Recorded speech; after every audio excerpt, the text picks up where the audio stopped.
पाडव्यासाठी झटपट आणि इन्स्टंट होणार आपण छान असा मेकअप करणार आहोत. तर मस्तपैकी स्किन प्रिपरेशन करून झालेलं आहे, मस्तपैकी प्रायमर लावलेला आहे. तसंच मी ते क्रायलॉनच्या ह्याच्यामध्ये फाउंडेशन आणि कन्सिलर म्हणून छान असे यूज करणार आहे. तर मस्तपैकी ब्युटी ब्लेंडरने आधी फाउंडेशन आणि मग कन्सिलर छान असं लावून मस्तपैकी व्यवस्थित छान असं घेतलेलं आहे. आणि मस्तपैकी इथं मायग्लॅमचा मेकअप स्प्रे यूज केलेला आहे. त्यानंतर मी लॅक्मेची मॅट कॉम्पॅक्ट पावडर यूज केलेली आहे आणि त्यानंतर आयब्रो छान असे फिल करून घेतलेले आहेत. त्यानंतर आपण करणार आहोत आय मेकअपसुद्धा आपण जास्त एक डार्क करणार नाही आहेत, हेवी करणार नाही आहेत, छान असे सिंपल करणार आहोत, कारण आपला मेकअप हा सिंपल आणि सोबर दिसला पाहिजे. त्यानंतर मस्तपैकी काजळ लावलेला आहे, लायनर लावून घेतलेला आहे.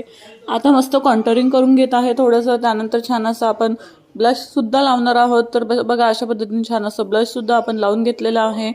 तर मस्तपैकी छान असा सिंपल आपला बेसिक मेकअप झालेला आहे. त्यानंतर मस्तपैकी छान असा मस्करा लावलेला आहे. तर फायनल मेकअप बघू शकता, किती सुंदर